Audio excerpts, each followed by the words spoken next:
Who are you and what do you do here on the internet? Sure, sure.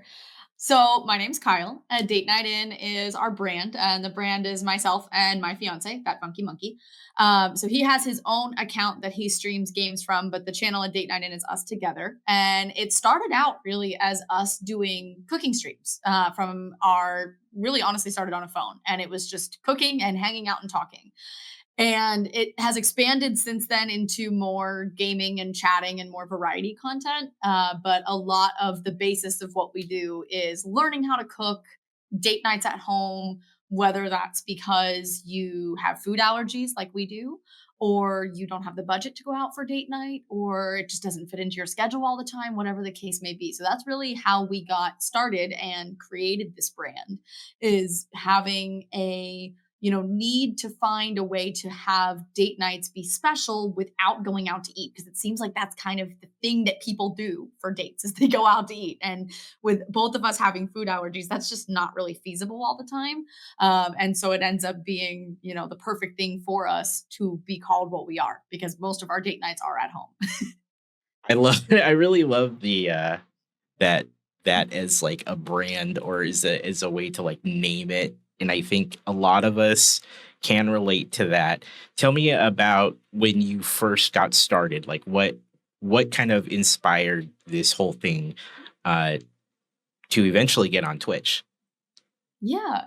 So I always wanted to have a food blog and I started in college and I was a broke college student, plastic plates from Walmart and Yeah. trying to take low budget photography, pics of the food and everything and it never really took off. I felt like I was struggling to compete with anybody who already had an existing blog because I didn't have the money to do it as a poor college student.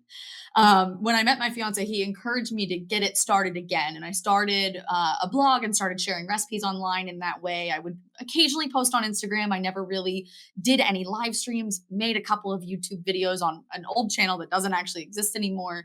And he was actually the one that got started on Twitch first, and he would stream games. And then the pandemic happened, and he was working in the restaurant industry, and I was working on a nonprofit. And at that point, his job essentially became obsolete because nobody was going out to eat and my hours were cut. And we were kind of scrambling, like, what are we going to do?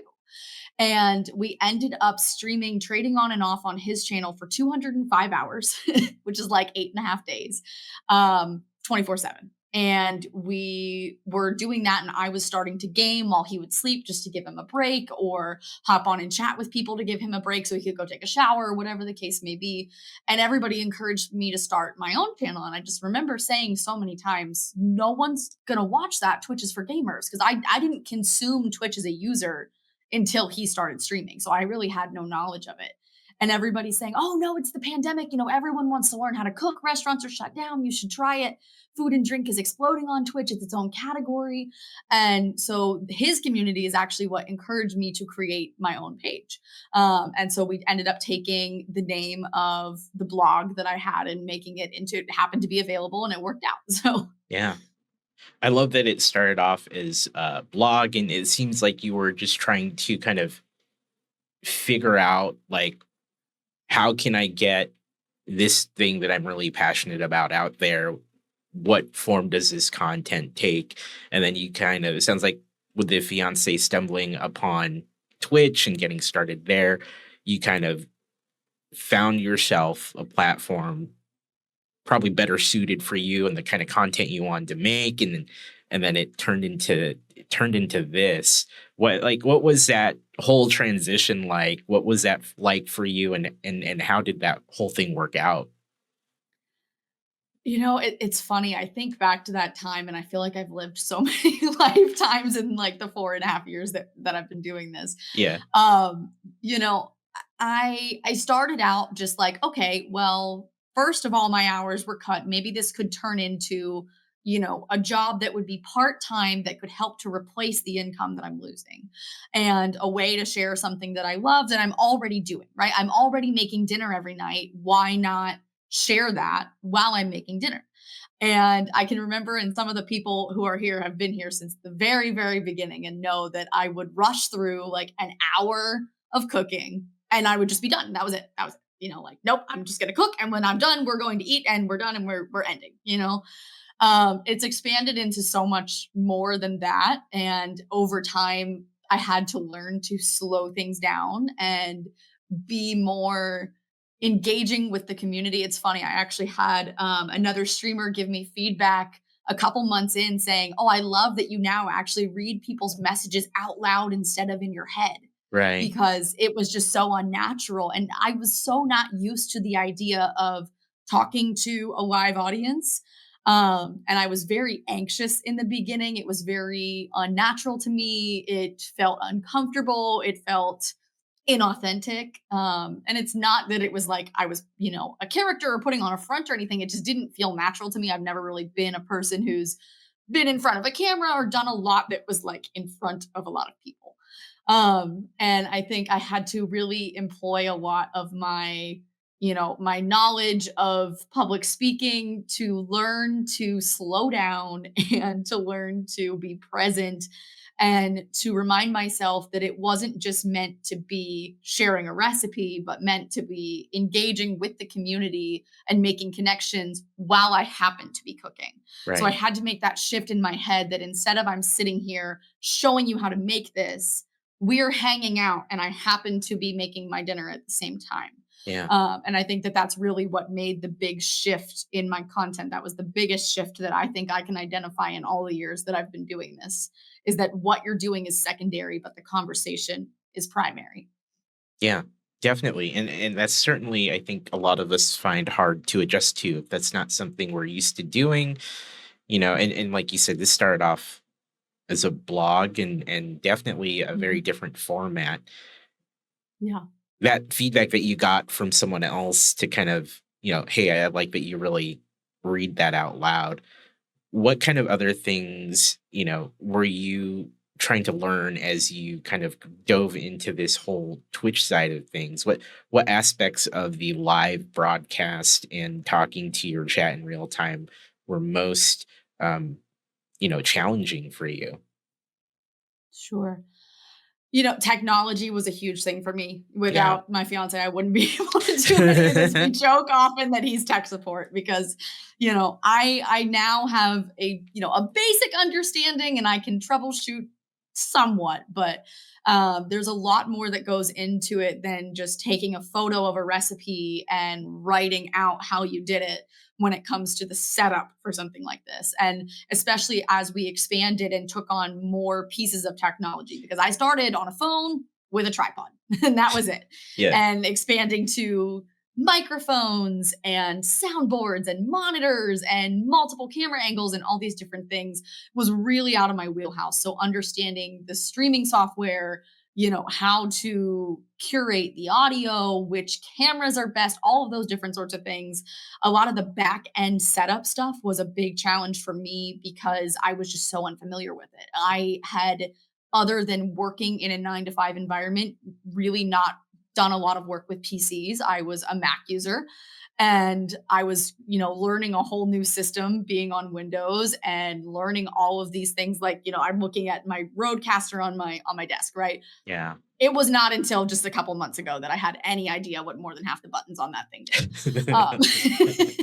So it's like a lot of that behind the scenes, learning to set up the commands and the scenes and all of that was a big challenge for me. I think also getting used to the idea that you have to always be on, so to speak. Because in the early days of YouTube videos before a date night in existed and I had a different YouTube channel, my fiance and I joke all the time that there was a lot of blinking, and a lot of you know, just flat tone and low energy and anxiousness. And I feel like it just took so much for me to just accept that I don't have to look at this like it's some big chore and I just need to be me. And it was like I was trying to be something that I wasn't to be this like professional version and that's not what people were looking for. So Right. I was like always like super like tightly wound like going live and trying to just I think I was just always on edge and letting go of that and just kind of letting things flow was one of the other big challenges I think. That's really interesting, and I think that's definitely something that, like, we for those of us who are new to it, right, when we're first jumping into it and we've never had any kind of previous broadcast experience, it is weird, Mhm. like, how do I act when I'm on camera? Or how do I act Yeah. now that I know there are people on the other end of this, internet here listening or watching what I'm doing? What Yeah. what kinda helped that click for you in terms of, like, transitioning from, like, freezing up or feeling like you have to be different and then getting to where you are now where you're really comfortable? I think some of it was practice. I think some of it was building connection with community members, knowing that there were people that I could trust or look forward to seeing on the other end, and that not everybody on the internet was out to get me and trying to be mean to me. Yeah. Because we did have some of those in the beginning, right? Everybody experiences trolls. I think it was kind of a mix of preparing myself for the worst, but hoping for the best.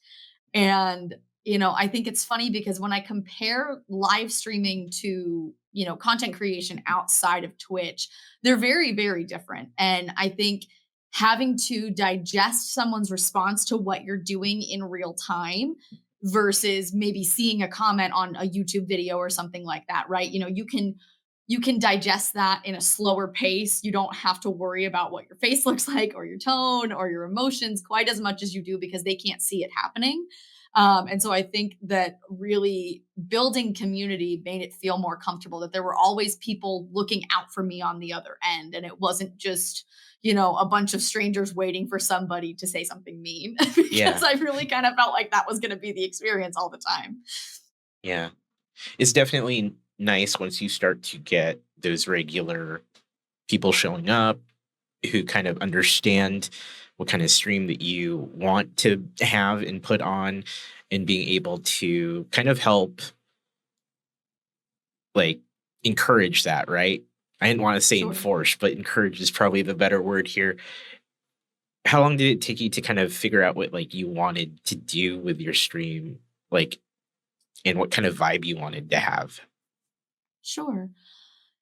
I think I always knew the vibe that I wanted. I think when I actually started to be able to put it out there was probably, maybe 2 to 3 months in is when I started to give into that a little bit more. I would say that what has felt the most me was probably not till 6 months to a year in, because it definitely took some time to get used to all the different components of things that I had to learn. I felt like I was kind of climbing an uphill battle the whole time. I Yeah. didn't know much about any of these terms on Twitch.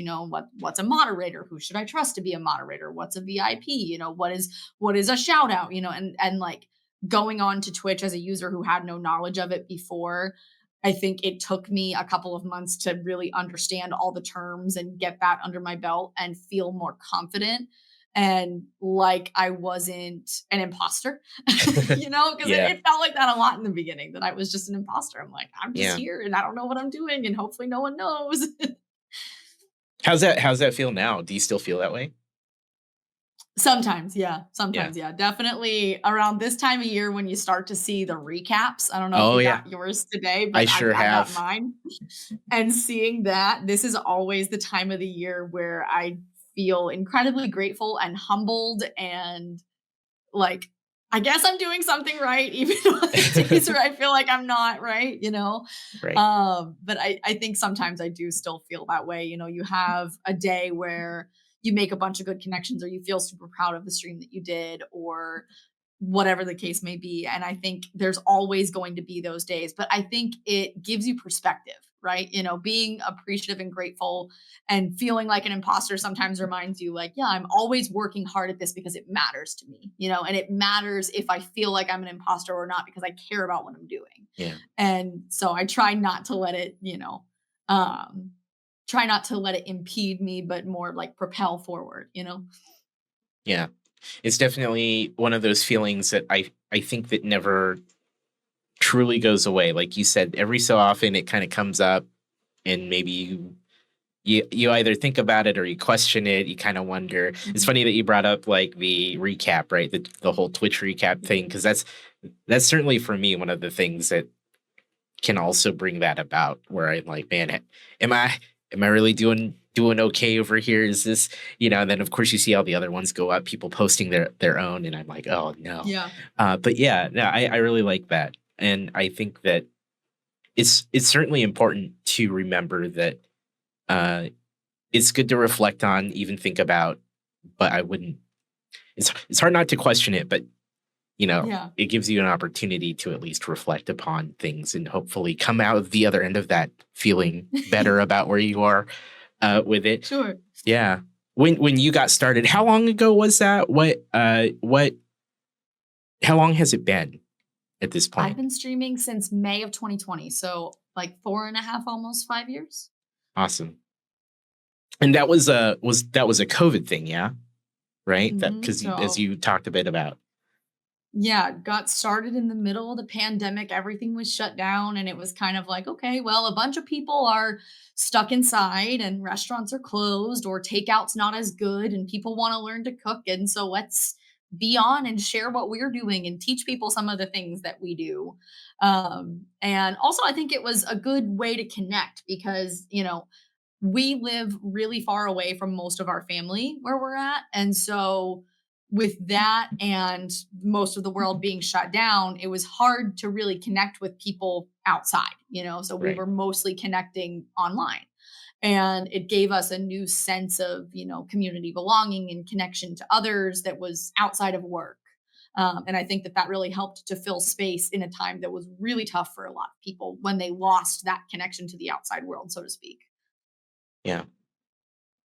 That's amazing, and I do want to call out something Aspinator said a bit quite a bit earlier in the stream, that Mhm. they've been a part of your streaming journey for 4 wonderful years with no regrets. Kyle is one of the most genuine, kind, and dedicated people to her community and streaming journey. So proud of her. So I think that's this testament to just kind of how over the last several years you've really built up your community, and I think that's really just something we should think about, recognize, appreciate. So thank you, Aspinator, for that call out there in the chat. Yeah, 4 years is no joke at all, right? Like I think most people don't stream for 4 years, right? And Yeah. so kind of given that you've been doing it for that long, especially starting off during the pandemic and then kind of at this point where, a lot of people have had to either go back to work or their situations have changed. Some people started streaming during that time, stopped streaming. Some people were watching more Twitch and now they're not as much. Like how do you feel like your content and your community have changed in those 4 years? Yeah. I feel like it's changed so much. One of the things that we often say is that Twitch has seasons, just like seasons of the year, seasons, where you think about changes in weather and you think about changes in people's activity level. Twitch is the same. And we've seen so much change. It's almost like every 3 to 6 months, there's a cycle, right? And, summer is a really slow time when a lot more people are out, doing the forbidden touching grass. Because, we're streamers, we don't touch grass. But Yeah, they're out, they're with their family. Their kids might be out of school. They're going on vacation. The weather's warmer. It's light outside for longer. They're doing more things away from their computers and their devices. And the winter tends to be a tough time for people where it's darker earlier and there's, colder temperatures and there's less to do outside and more people gravitate towards things that they can do inside. right. And so we see a lot of changes both by seasons of the year, but definitely there were people who were founders of our channel who are never really able to be there anymore. Their life is just so different. The world shut down and that meant they had time to engage on Twitch and now they don't. Or maybe they pop in once every, 6 to 9 months to say hi and check in, but it's not on a regular basis. So we've definitely seen lots of, almost like a roller coaster ups and downs with that, highs and lows. We've had, kind of the regulars in our stream chat change more times than I can count. And that's just, people have seasons of life. Maybe, you change jobs or you lose your job or, you move or something and it leads to you being able to be online more. And then something else changes and you go back to work or, your schedule changes and it's just not the same. So we've definitely seen a lot of changes in that aspect. I think getting used to the fact that you will not always have necessarily the same group of regulars, getting used to the fact that you will not always have the same average in different times of the year, has been something that we've had to learn over time. And I think a lot of people are still not really aware that that happens and that it's you're not the only one that it's happening to, right? Yeah. You can kind of see viewership fluctuate over time. Yeah. That's a great point in that times, given the time of year or given like what's going on in that moment for you and your community, it all can shift one way or another. Things can change. And like you said, people who show up, like some of those people may come in and out over time. It's definitely when you the longer you stream and the longer term that your community is established, you begin to see those patterns over time. Is there anything like in your history that you've encountered that has ever like been just interesting to you in terms of how your community has shifted or changed, or how you approach the content that you create on the channel? I think the biggest thing for us that has been an impact is the cost of food, which has led us to incorporate more variety content. And so, of course, by doing that, it's brought new people because streaming from other categories outside of food and drink has brought new people to us. I think it's really interesting to see it grow and shift in that way because we still have the people who found us from that category, but new people who found us because we were somewhere else who kind of fold in and say, "Oh my gosh, I love food too." There's so many times that those of us who are in the food and drink category will joke about how often we hear, "Oh, I didn't know anybody did this on Twitch. Oh, I didn't know anybody cooked on Twitch. No way, no way." Yeah. And adding that aspect of variety has opened us up to new communities. Whereas, when I got started, I feel like I didn't really watch much other than the handful of people that were, very close friends or, part of the party that my fiance would play games with. Right. And I didn't really watch anything else. And I wasn't super open to watching anything else. And it just didn't feel like I fit in those places. And I think that it was kind of like, I'm going to just stay in my little corner over here in food and drink. And expanding out of that has brought so many great friendships and connections. And, people that I talk to on a daily basis now that I would have, never met if I hadn't taken that leap. But expanding that content has really been a cool thing to see how communities can converge, finding people from chatting and gaming and music and science and all these different categories and realizing how much more there is to offer on Twitch that isn't just necessarily gaming, right? Because that's all that I knew of it before I was a streamer, you Right. know? Yeah, definitely. It's interesting how your situation essentially had you kind of look outside of the food and drink category and finding all these other creators out there and their communities doing different things, and kind of expanding that circle quite a bit. Uh, a follow up question I have would be like, how do you determine like what percentage or what amount of the time that you're spending on things kind of outside of your focus? Like, what has helped you make those decisions and saying, oh, we're going to do this instead of the usual tonight or this week? Sure. I think over probably the last year, it has been the biggest shift. We found that as we tried to expand outside of food in the beginning, especially in the first 2 years, we were met with a lot of, well, I only want to watch food, or that's not the content I followed you for, or something like that. And not that people meant ill intent with it, just that that's what they like to consume and they didn't want to watch other things. That's, what they followed us for. And so in trying to expand to more, game nights and more chatting and, you know, having a different, realm of content on our channel in the beginning was met with a lot of resistance, was met with a lot of people not showing up, people getting frustrated, people only showing up when we were doing food as opposed to other things. And, I think whether it's a shift in how other people's, view of Twitch is or other people's view of content creators are, or whatever the case may be, we've had an ability over the last, in the following 2 years to build a community that is much more, we want to show up to hang out with you guys, not because of what you're doing.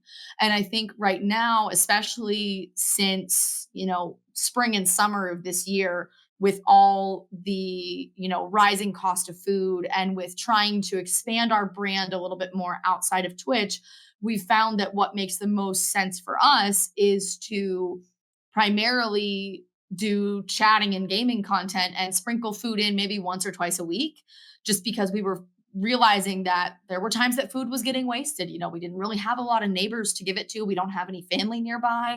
There's only so much Right. freezer space. And it just got to a point where we felt like we were trying to scramble to do food all the time, trying to eat all the leftovers, trying to freeze it. How much are we wasting? Are we spending our money wisely when food is so expensive? Can we really justify making videos and content outside of Twitch and then also go live and make food every night? No. And it's significantly more taxing on your physical body being standing on your feet for, hours at a time Yeah. cooking as opposed to sitting in a chair, at least for me. Yeah. And so it got to a point where we were kind of like, okay, what can we do to bring people in and like slowly make this transition? And we started with more of chatting. We started with trying to bring people in through categories that were, relatively like close to what we were doing. Like, okay, we'll sit and we'll talk about food, right? Like we'll make these baby steps in that direction. Yeah. And I think that that's been what's the cost of food has been the biggest factor in us making that choice, I think.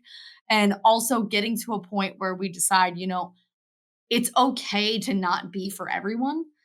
I think, especially in our strive to get partner on Twitch, it was very easy to be like, well, our community wants A, so why would we do B when this is what they want, even if it's not what we really want to put out as content? It's easy to fall into that when you're watching the numbers and the analytics so much. And I think we really just got to a point where we're like, okay, we're comfortable with where we're at. Let's put out the content that we want to put out. The people who want to watch it will show up, and those who don't, and that's okay. Yeah. And I think it took us a while to be okay with that. Yeah. Yeah. Thanks for sharing that insight because it's definitely a tough thing when you start off in a particular focus or in a particular like category and then you swap or you introduce other aspects of not even like leaving what you primarily do completely, but even introducing other things can sometimes, cause some potential, conversations to happen where people are like, oh, this isn't like one of your examples earlier, this isn't what I normally come here for, right? And Yeah. I can totally relate. I was a one game streamer when I really started to find my own community. And, Mhm. like you, as I learned, it was more about people who just really enjoyed, who I was and what I did, not so much the game, even though to some Mhm. degree that had some small impact on it. And when I started doing other games or just other things, I definitely had that same experience as you where people were like, "Oh, this isn't the game that you normally play," or like, "What are you doing tonight?" And I'm like, "Hey, it's like Yeah. it's okay. Like I'm still here. We're still chilling, we're still having fun, Yeah. but I'm just making jokes about a different game, right?" Or like, Yeah. So, yeah, thank you for that insight. Is there any other additional like thoughts you would share to someone who feels stuck in their own like type of content or category, like they feel like they can't do that? Anything you would share with them? I think for me, I wish I would have learned sooner that it's okay to do what you want, and at the end of the day, you have to do what you enjoy, and your community, when they know you well, will know the difference between you doing something that you enjoy and you doing something because you feel like you have to. And, if you're not enjoying a certain game or a certain category anymore and you want to try something different, I know it's scary. Trust me. I know. I know. I remember all the times, even just behind the scenes, the amount of times I had the conversations with like my fiance or with my mom being like, I want to just do something new. I want to do something new, but I'm so scared. I'm so scared I'm going to fail, that it's going to flop, that no one's going to show up. And it's like, at the end of the day, it's all going to work out the way that it's supposed to. And I think that the the energy that you take and the fear that you put into taking the leap, think about the cost of not doing that, right? What is it doing to you when you don't make that shift that you want to make? Are you anxious? Are you frustrated? Are you enjoying what you're doing? Because I think it's really easy to get burnt out when you don't like what you're doing. Yeah. Well said. Thank you for that. That's excellent. And I think many would do well to listen to that because I know it is scary. It can be scary, especially if you like find some degree of growth, right? Or you find some True. degree of like, yeah, people are showing up to my stream, we're hanging out, this is great. And then those fears start to kind of sink in of like, oh, if I stop doing this thing that I'm doing that has brought me, more people to talk to, will they leave? And some might, but like you said, think about what it would be if you didn't do it, right? You're always going to wonder, it might not even, it might turn out to be better for you. And ultimately for me, that was the case, right? Like I stopped streaming the same game that I was streaming for like what felt like ever. It was a Mhm. long time in terms of streamer years, right? It was like a Right. year. But after Mhm. that, eventually long term grew a community that was more excited about the other things that I'm excited about. Because I went from a game streamer to, as you have seen, like more of a variety Lego gaming streamer. So it's Mhm. definitely one of those things that is really important, especially if like you're in it for the long term, right? If you're in it for like, hey, I want to keep making content, I want to keep doing this, I want to be, I want to build a community and a channel. That's one of those Right. things you have to think about. So thank you for that. Yeah. You Mhm. talked about partner. You talked about working towards partner. Let's talk a bit about that. Tell me about, what made you decide to kind of go towards partner and how was that whole thing for you? Oh, exhausting. If I think about it in one word, exhausting. Yeah, yeah, yeah. Yeah. You know, we had a lot of friends that encouraged us that we could do it. If you would have asked me years ago when I started streaming on Twitch, did I ever think that this channel would be partner? I would have laughed at you. And I mean that. I really would have. And even, you know, 2 years ago, I would have laughed at you. And I think there was something about the the rush of the getting close, and we're so much closer and we're making baby steps towards it the whole time. And we got really close at one period of time, about a year before we unlocked the application. And I got burnt out. And I was like, you know what? This goal is not worth my health. It's not. And it was a tough decision because it meant a lot to me, not just for the achievement of saying that we did it, but because we had so many community members who were helping us to work towards it, who were dedicated to that goal as well. And it felt like I was letting them down when I kind of stopped pushing, so to speak. And I think we realized quickly that even with the help of the people that were trying to help us get there and the community all showing up big time for it, that it wasn't the right time for us. And we got close and didn't unlock the application. And we kind of said, you know what, this is starting to move into the slower season of Twitch. If we get close next year around this time, maybe things will be different. And the biggest thing that shifted for me during that process was that I actually left my full time job. I was working in mental health services. I was incredibly burnt out. I was doing both streaming and working full time with a really long commute. And after a long period of lots of stress and not sleeping and lots of just burning the candle at both ends, we got to a position where we decided that it was time for me to make a decision, one or the other, whether I was going to give up content creation or give up my job. And, I wrestled with that decision for a long time. I had had a couple of really big months of growth in content creation, both on social media and on Twitch. And it felt so easy to choose that, even though it was scary because, I would have never pictured myself in a working for myself, not traditional office 9 to 5 environment. Like that just doesn't compute in my brain. And still sometimes I wake up like, oh my God, like, what am I doing? I'm supposed to be at work. Mhm. And that was the big shift for me is that leaving my job and being able to take a break for my own mental health to be able to take care of myself and put myself in a good headspace allowed me to get into a position where we could make this push again and really give it our full energy because during the first kind of push that we had it would be me staying on as late as I possibly could until I'm about to fall asleep standing up and my fiance would stay on for another hour or two. We'd call it the funky hour because his Twitch name is that funky monkey. And he would make Right. dessert or just sit and chat with people or do the dishes while I went to sleep. And I mean, the kitchen was literally right off of our bedroom in the apartment. So like I'm basically just trying to fall asleep listening to this, but he would stay on to try to keep the average high. Yeah. And we just realized it wasn't feasible. And I think the opportunity I had to network more was completely the breaking point that we needed. It was the deciding factor in what helped us to grow beyond what we had to be able to get to the level of being able to push, so to speak, again. Yeah. And we didn't want to burn our community out. We didn't want to burn ourselves out, but we realized we needed to go a little bit outside of our circle and keep, like kind of just go a little bit and a little bit and just start pulling people back in this way. Right. Um, yeah. Yeah.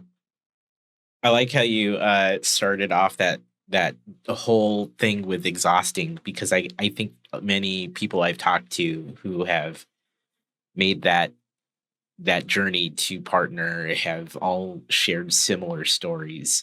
Do you have any like insight on, the whole idea of a partner push and what that's like? And I mean, you kind of touched on burning out and people not wanting to burn out the community as well. What are your thoughts on like pushes and how to do that and for people who feel like they're close but want to do it? Yeah. Me personally, I said to people so much because when we started to get close to unlocking, we had friends who believed in us so much that they kept saying, oh, Kyle for partner, partner push, partner push. And we kept saying, no, no, we're not pushing and correcting them and saying, I'm not going to call it a push until the application is unlocked because that's half the battle. Once you unlock the application, that's great. You still have to prove it to them. And we've had a lot of friends that were on a partner push alongside us who applied and were denied because, yes, they had the average for 1 month, but they didn't have it for 2 or 3 months. And Twitch has a lot of unspoken qualifications. Yes, you have to have a 75 average, you have to have streamed this many days in a 30-day period, you have to have streamed this many hours, blah, blah, blah. But there's a lot of things that they don't tell you that they're also looking for. And we learned so much from so many friends who got denied about what it is that they're looking for that they don't really tell you. And I think for us, what made the most sense was to wait to push, so to speak, until the application was unlocked. And, we kept correcting people during that time. Please don't say push. Please don't say push because we don't want to exhaust the community and we could apply and get denied. And we've seen people who are great friends of ours who had to apply 6 to 10 times before they got it. And I was like, I just don't know that I can do that forever. I don't know that I can ask this much of other people for that long because, you have to wait a couple weeks before you can apply again. And I think, pushes are great. It helps to bring people on the fringes who maybe don't always pop into your stream, but would if they knew you were close.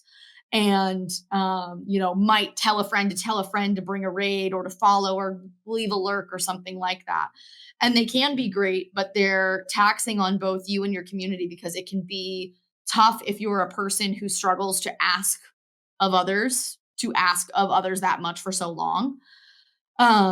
And so I think you have to do it when you feel confident that you're going to get there. And I personally, my 2 cents, I would encourage people not to say push until the application's unlocked Yeah. because that's when the real work starts. Twitch starts paying attention to you when it's unlocked. They're looking at all of your analytics during that time. They may not be announcing it, but they're looking at how many raids you're getting, what percentage of viewers are staying, what percentage of viewers are refreshing and joining your community as a viewer on their own. What, number of hours are you streaming? Are you rating out at the end? How many subscribers do you have? All things that we've heard that they don't really put in the qualifications, so Yeah. to speak, that matter. So, Yeah. That's wonderful insight. And definitely I can appreciate the kind of this guideline that you're stating here of like, don't maybe not say anything about it until you've already unlocked it and you've kind of taken that particular step, because sometimes you see people who are on that push, so to speak, right, where they haven't done that yet and they're already broadcasting it and telling it to people, and then it can potentially become one of those longer term than you want it things, right? And then sure. that's where you can maybe get that burnout, or you know wanting people feeling like there's a lot more going on with it, and it becoming a thing that can, like you said earlier, tax everyone. And so Mm. yeah, thank you for that insight. Definitely, partner is not one of those things that is easily done. So congrats to you. I know that you're definitely part of a an elite crowd of folks who are doing some amazing things on the platform. For you, how has getting partner changed your outlook on your stream and your community? Sure. I will say, as much as I hate that it sounds like a cop out, but it really is the community's win because we wouldn't be there without any of them. We could press go live as often as we want, stay live as long as we want. We wouldn't be there without them. And we owed that win to them, the people who left their computers on every single night, who showed up when they were tired, who told a friend to tell a friend, and all of that. We owe it to them. We absolutely do. We couldn't have done it without them. I think one of the biggest things that I've learned is that, and I've seen it happen with other streamers, but it's weird to see it happen when it's on your own account.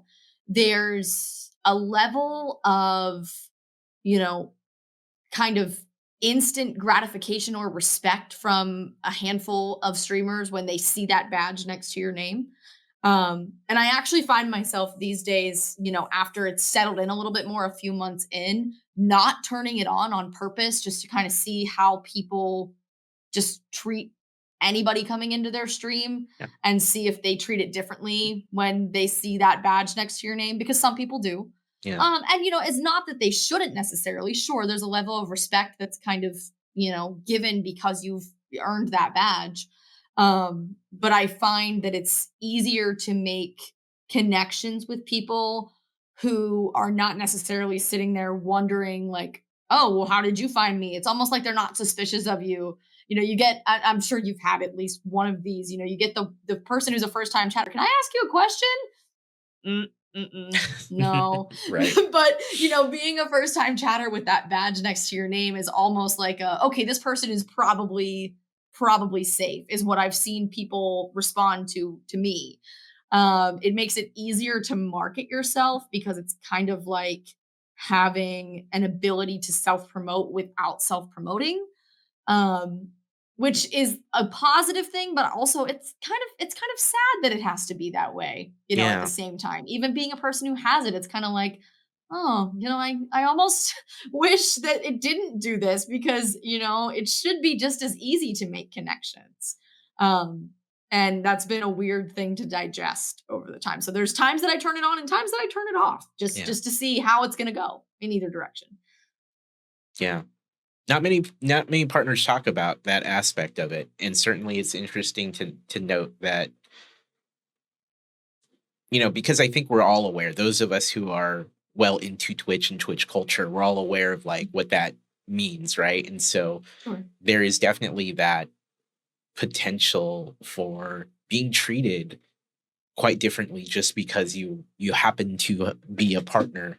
And Mhm. yeah, I think that's actually a very valuable like thing for you to share because of, I try to treat everyone like as welcoming as I possibly can when they're a new person, especially try to make sure I acknowledge them and welcome them. But man, I never thought about the implications of a check mark versus not. And I'm sure we all have those subconscious biases where we may interact a little bit differently, or very conscious biases, who knows. But like, Yeah. yeah, it's really interesting. And it's like you said, it's a little sad actually. It could be a little sad in Yeah. terms of how people might treat you differently based on that. So it's unfortunate. Yeah. Yeah. Shayna in the chat, I don't know what they mean here. This could be a legit question, or this could be a bit of a troll, but ask Kyle about Twitch etiquette is what I'm Yes. seeing. Would you like to talk at all about Twitch etiquette? Sure, sure. So this was actually one of our most popular podcast episodes. We've seen a lot over the years of people who, for one reason or another, whether it's they don't have any knowledge of it, they just blatantly disregard it, or they don't really understand how to apply it, or somewhere along that spectrum in between one of those, people who just don't follow a general code of conduct, and we even just had somebody a week ago who came into my stream and had said something to the effect of, "Oh yeah, I was streaming this game earlier," and I had said, "Oh okay, heck yeah," and I try to help people to become more educated about it because I think I see so many streamers who would instantly respond to that and be like, "Oh, you talked about your own stream, banned," Right. and I try to be like, "Hey, just so you know, as a heads up, that's kind of a no-no on Twitch, and let me tell you why, because it's almost like going in and being like, 'Hi, look at me,' and it's not Right. that it's necessarily meant with ill intent, but there's so many people who do it and don't understand why they get banned or timed out for it. And so I am always trying to take that as a moment to educate people and be like, hey, this is kind of against the rules. And we just kind of don't do that on Twitch, right? Unless you're asked about it, you shouldn't talk about yourself, Right. right? And it's just kind of a general way to behave. And we had somebody who even recently was just like, oh, yeah, well, I know that and I don't care. I'm like, Wow. okay, all Cool. right. All So right. we've seen all ends of the spectrum, people who know and choose to disregard, people who don't know, people who sort of know but don't really know the subtleties of it. For instance, they may know not to say, I'm a streamer, but they don't necessarily understand that they could also be banned by a streamer for saying, oh, I'm trying to grow my followers while I'm playing, such and such, right? Yeah. And there's those like subtle hints that they stream. So we try really hard to educate people about it so that they know, because it's not a super publicized topic, Mm, but it's something that helps people's ability to communicate in a successful way to build connections, and we're trying to prevent people from getting banned and not understanding why. And I feel like so few streamers will take the time to actually tell them what they did that was wrong. Like, you yeah. don't necessarily just say you broke a rule. How did you break the rule and what should you do differently? And, I think that that's what Shayna is really referencing, is that Right. we've tried really hard to do more of that, um, to encourage better behavior, better conduct. Yeah. I want to react to this, and like I appreciate that so much because, like you said, very few people actually just outright address it on their streams when it happens, or Mhm, when there's a time where it might be important to discuss. And uh, mhm, the reason why I followed up on that comment, because I've done the same thing, and I actually took a whole mhm. stream and I'm like, we gotta talk, chat. Let's talk about etiquette. And Yeah. actually, it remains to be probably one of my most quote unquote controversial streams, even though it really, I think a lot of us will agree it wasn't, because I was saying a lot of the same things you were just saying there. And Yeah. even Twitch's own, like, they have their own etiquette page, right? Mhm. Talking about things that can generally be looked at and interpreted in ways where that might not be awesome, right? Where someone maybe Yeah. comes out and says, "Yeah, I stream on my channel, come check it out," Yeah. right? And so, yeah, it's interesting, right? Because Twitch is this, there's this whole kind of subculture to this site, and they're just things that people just don't know, and you learn it the more you get involved and the more you see, but not everyone knows, and I think there's nothing wrong with calling that out once in a while. So thank you for Yeah. telling that story. It's definitely something that I think more communities need to at least think about. So Yeah. that's excellent. Um, we talked a bit about your, history getting started. We talked a bit about going from, doing what you do primarily with cooking, and then kind of introducing more types of content into your community, and your channel. My my next question is, you know how do you see this going in the future? Like, where do you expect your channel and your content in your community to go from here? Yeah. We have taken a lot more energy outside of Twitch to accomplish some of our goals in content creation in general since getting partner. And, I think for us, it's kind of a what can this brand do and accomplish that can bring more awareness to the fact that Twitch exists, right?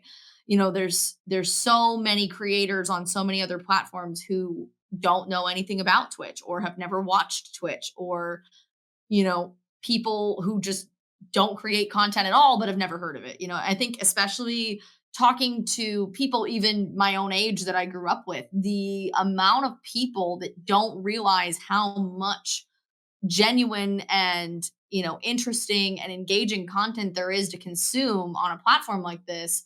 Everyone seems to have heard of YouTube, but nobody really knows what Twitch is. And I think one of the biggest goals for us is growing our brand outside of this to bring more people to this platform, because there's so many creators who offer such valuable content, such valuable insight, valuable entertainment, and they maybe wouldn't be discovered somewhere else by these people who don't really know what Twitch is, right? And Right. so trying to grow our reach to bring more people over. And that's not an easy thing to do for any creator on any platform, to take people from one platform to another.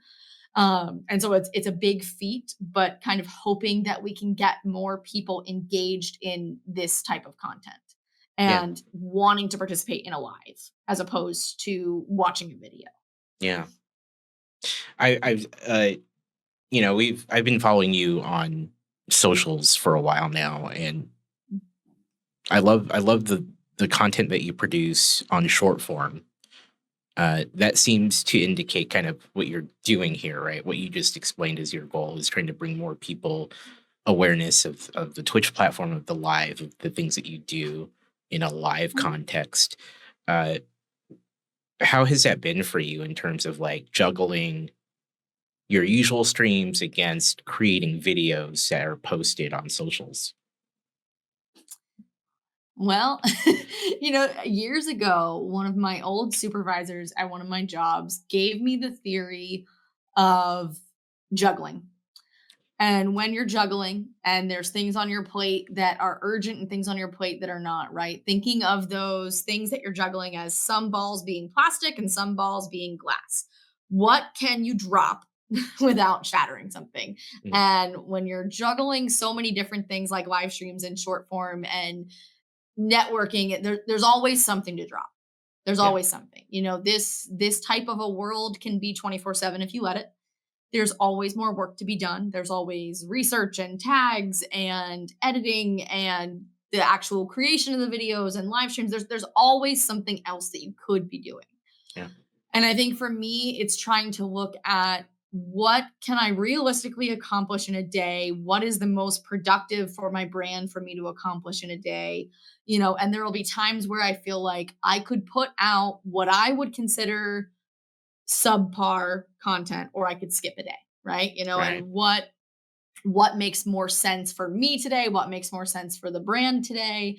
And I'd love to say that it will always all get done. And maybe there's people out there who can do that. I'm a fairly productive person, but I've had to come to accept that there will always be something more that could get done. There could always be a bonus stream or another hour of this or another video filmed here. And I think trying to accept that it's okay to not do work 100% of the time. It's Right. not easy to juggle all these things at once by any stretch of the imagination. It's also one of the biggest things that's tough for me is that I feel like I use different pieces of the creative side of my brain to do all of this. So, like a live stream versus a video, to me, use different pieces of my creativity. And so, I think it's always the goal to get people over to the live stream because that is the most authentic, real version of our lives.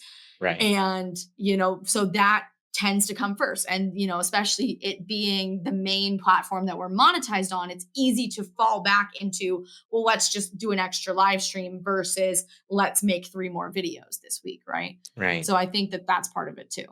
Yeah. It's very true in terms of like, especially if you're doing this full time, that there's always something you can be doing. And Mhm. particularly I mean, hopefully we all love doing this if we're doing this even full Yeah. time. But, particularly if you love doing this, there's always, I had this exact conversation with JJJ earlier, like Jim Jam Mhm. Jim. Anyway, same thing. Like, you'll always find something to fill your time with, and it's a matter of Mhm. like making that point to say, okay, well, using your juggling example, like what things can I drop, what things do I need to keep in the air for now, um, while I need that time, right? And so Mhm. it's always a priority thing. It's always tough to think about what might need to slip if you are doing your hardest to not burn out. You know, Shayna in the chat says, "I'm wondering how many hours Kyle quote unquote works a week with all this stuff." How much do you put into your content in a given week? How many hours would Oh you roughly gosh. say that seems like for you? Oh, that's so tough. You know, I would say most weeks I'm streaming somewhere between 25 and 30 hours. If we're looking at writing captions, researching, filming, editing, you could throw networking into there because that's, technically part of work, so to speak. The time that you spend in a stream after you raid and hanging out with them, the setup, the teardown, I work way more now than I ever did when I had a full-time job, I'll tell you that. Yeah, It's funny, I joke with my mom, she'll be like, "You work for yourself now and I never talk to you." And I'm like, "I know because I have more to do." And she's like, "Well, when did you do all this stuff when you worked full-time?" And it's like, "I didn't. There wasn't time for it." right. I didn't have time to research. I was just kind of grasping at straws, hoping something would work or, Yeah, throwing darts at the wall, hoping one would stick. And so, it varies week to week, especially with what we have just going on in IRL life, but definitely more than when I had a 9 to 5 job, yeah, 100%. yeah. It's definitely yeah, it can just all get like your time can just get sucked up by like you said, anything, right? I mean, for those that don't really know or think about this sort of thing, it's not like a creator's job, especially like if it's a full-time person who is trying to continue to build their content in their channel. Like, it doesn't end after they like finish streaming, right? Like, it's that however long that stream is on a given day, I promise that is not the only work that that person is putting in, particularly if they are a full-time content creator. I share this story every so often. I had a friend. I still well, they're still my friend, but like I have a friend who at one point was like, "I'm going full time." Like Mhm. and it was more by the just the it was a situational thing where he was afforded time, his partner was able to work more, and they could comfortably like live off of that income while he tries to build his channel. And so I was Mhm. like, well, what's your plan? Like, what's that look like? How are you going to do it? He's like, oh man, I'm going to stream like at least 6 to 8 hours a day. I'm like, and then what else are you gonna do? He's like, oh, I haven't really thought of it. And this was a couple years ago. And I'm like, Mhm. let me know how that goes, man, because I feel like there's gonna be a lot more. And yeah, Yeah. like I caught up with him months later, and it was very much just like you described, where he's like, yeah, I'm making videos, I'm editing, I'm posting, I'm talking to other creators, I'm collaborating, I'm doing this, I'm doing that. I'm like, and I said point blank, just like I asked you, like, how many hours is that a week? And he was like, I don't want to talk about how many hours that is. I'm like, okay. I'm like, all right. Yeah. Hey man. Yeah. But it's a thing when you do this. It's definitely a commitment, and it's far more Mhm. than a regular 9 to 5 40 hour a week thing. And Yeah. it's easy to make it like an all consuming thing potentially. So yeah.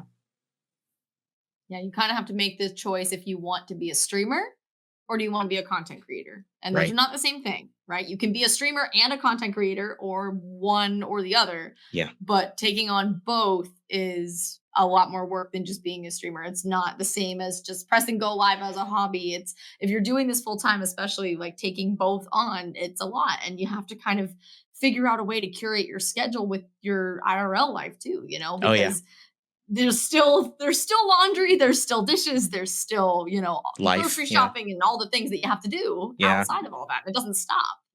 Yeah. So as a someone who is primarily in the food and drink or cooking area of Twitch, but also incorporating all these other things, what would you tell someone? Because I'm sure you've had this conversation many times before. Like, why is it valuable to look at this section of Twitch? What kind of things are awesome about it, and why should they be maybe paying more attention to that area? Sure. I think one of the coolest things about food and drink is that it's very tight knit, being a small category in comparison to others. There's a lot of people who are shared viewers across different streamers. Most of us in the category know each other and have been at this for years. And most of the viewers know of other streamers from the connections between those communities.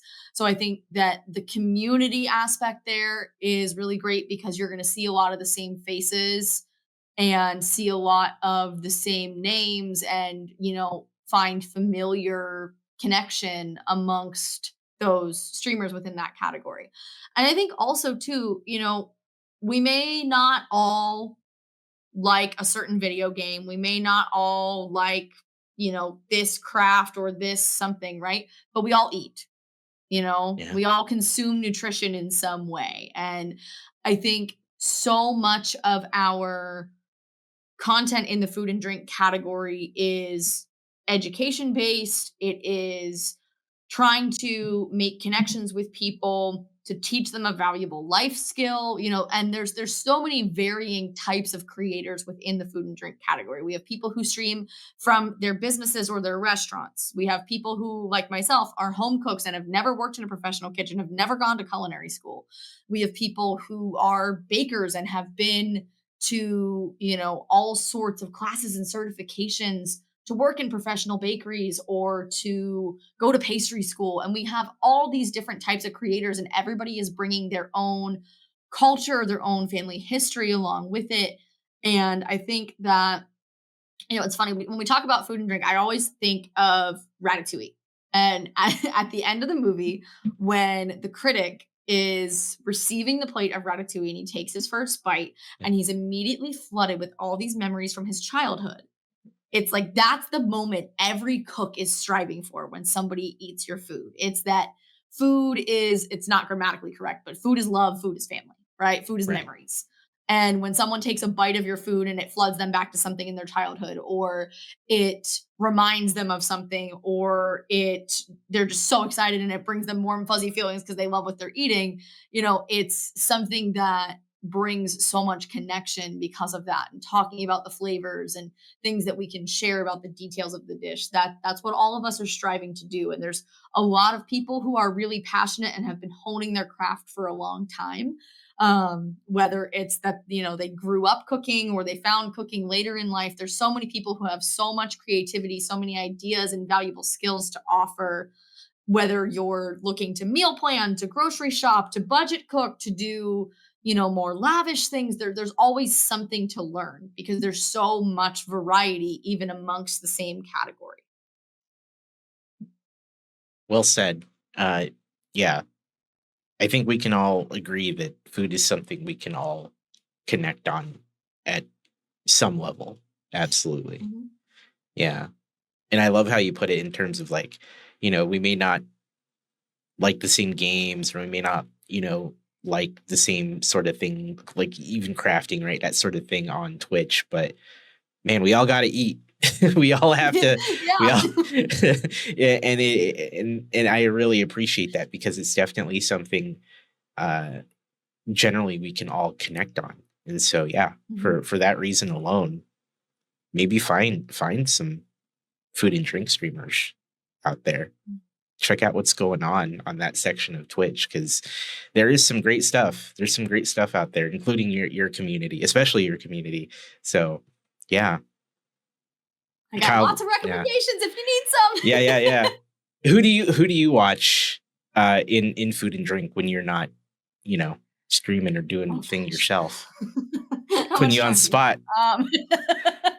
Um, so people that I've watched consistently for a really long time, and some of the people that I've known the longest, Rusty Rhymes and his wife, Lady Naganata, Chef Nagin, Chef Steve 330, Tabatai Cooking, BB Bubs, Minnesota Taz, some of the people who have been around throughout my entire time, maybe didn't get started, or they were starting around the same time as me and didn't start like years later. Those are the people I've watched for the longest amount of time. Yeah, And there's always new people popping up, or people who will maybe like have a goal to do a food stream for the first time or something like that. And there's always new streamers in the category, but I think of kind of like the core of people that I got started with, and it's a lot of those people who are still streaming food and drink regularly that I watch on a regular basis. And if you're listening to this and I didn't pick your name, please know I love you. And there's so many wonderful people, but those are kind of like the core group. It's almost like I was talking to somebody in the science and technology category recently, and they were saying kind of, if you almost think of like Twitch as like a high school class, right? Like the people who kind of grew up together. Those are some of the people that I grew up on Twitch with. So yeah, excellent. Well, yeah, thank you for sharing some other food and drink folks to maybe check out. Definitely a lot of, I mean, like you said, there's so many cool people out there. I mean, I recognized all those names. I've seen, mhm. I think all of them at least a handful of times on their own channels doing their thing. So, um, yeah, that was fantastic. Kyle, thank you so much for just hanging out with me and telling me about who you are, what you do, the things that you are into. Where can people find you on Twitch and the internet? Sure. So a date night in is our name everywhere, spelled exactly the same way. So we're on Twitch, YouTube, Instagram, TikTok, Twitter, Facebook, and yeah, it's the same name everywhere. We have a website as well. We don't keep it updated all that often. So maybe don't use that as a place to look for us. You could, but no, it's the one that gets the least amount of love. I haven't touched it in probably 6 months, but yeah. Amazing. As is tradition on the show, I always leave the final moments of the episode to our guest. So you can use this time to impart either one last piece of insight or thoughts or just anything you would like to just close the show out with. So the floor is yours, Kyle. Sure. Well, first, I want to say thank you so much for having me. I really appreciate this. It's always great to get to talk with another streamer and tell them a little bit about your journey. I think there's so much connection that we all have in this aspect that is never really talked about. And until you really sit down and ask someone these questions, you don't know much about their start or their journey. And I think it gives you, it's like we can kind of connect as humans instead of creators in that way, right? Because we all can relate to those sorts of feelings.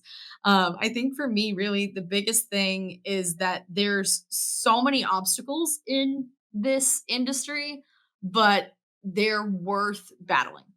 They're worth battling. There is genuine connection that you can find that makes the tough days worth it. And there are people that I have met on this platform that have become lifelong friends who, I would have never met otherwise and can't really imagine my life being the way that it is without them. And so I think that that alone makes it worth it. So on the tough days, just think of those moments and think of those people and try to let that be the thing that keeps you going.